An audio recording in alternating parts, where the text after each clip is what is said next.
O Pão da Vida, por Gustavo Corsão, publicado no Globo em 29 de maio de 1975. Escrevo estas linhas para a festa do Corpo de Deus. Anos atrás, em Belo Horizonte, fui convidado pelos moços da JUC a pronunciar uma série de conferências que culminavam em meditações sobre o sacramento do altar. Hoje, volto ao assunto num ambiente sombrio em que o alvo do orgulho e da malícia dos que se afastaram de Jesus é precisamente o pão da vida.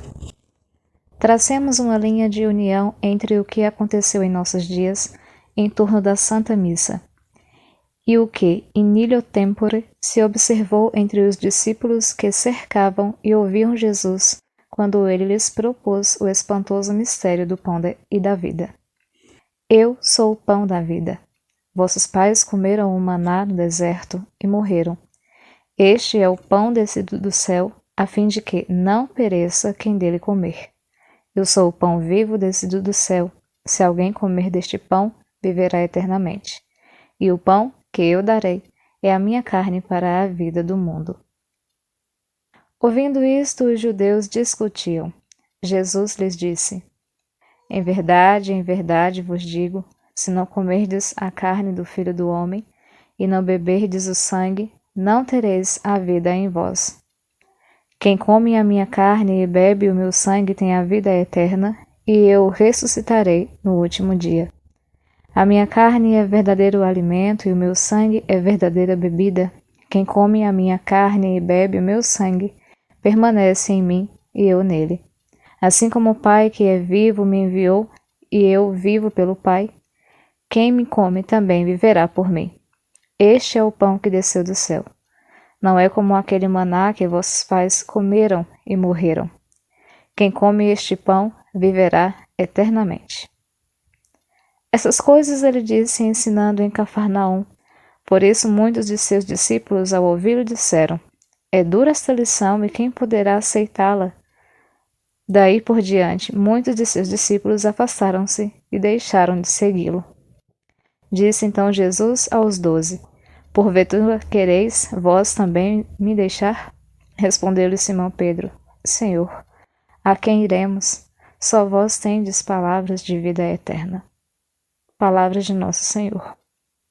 Esta longa, mas necessária transcrição nos coloca diante de um dos muitos desconcertantes paradoxos do ensinamento de Jesus, que não parece muito empenhado em desagradar seus seguidores, já então numerosos.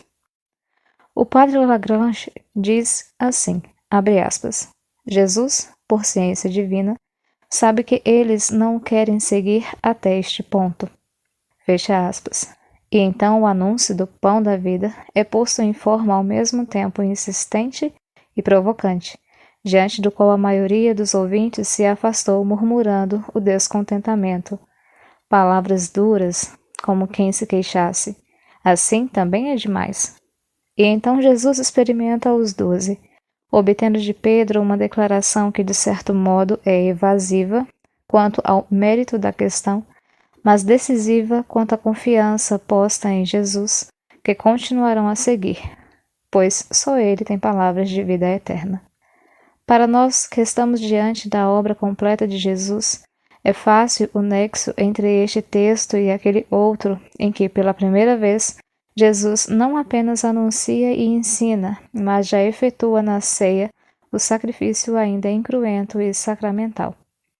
Logo depois se consumia na cruz a obra da salvação, e a partir deste supremo arremate, os apóstolos que Cristo envia ao mundo poderão fazer, e não apenas lembrar a reapresentação do pão e do vinho que constituem o centro da vida cristã, e o ponto de encontro onde Jesus cumpre a promessa que nos fez de estar todos os dias conosco até a consumação dos séculos.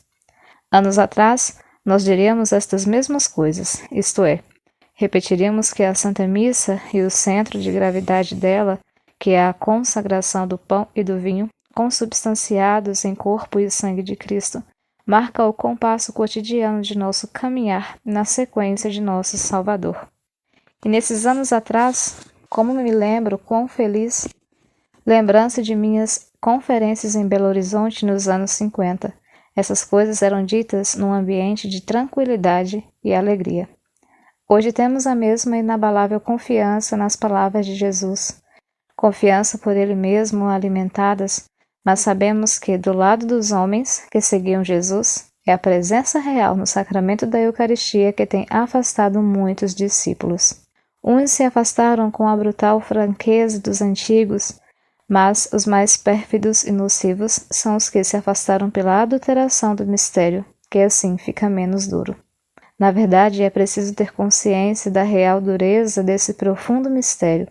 Todos os mistérios de Deus ultrapassam nossas forças naturais, mas o estilo inventado para nossa salvação pela imolação do Cordeiro de Deus e pelo prolongamento da encarnação na Eucaristia é realmente um forte desafio lançado às forças naturais do homem.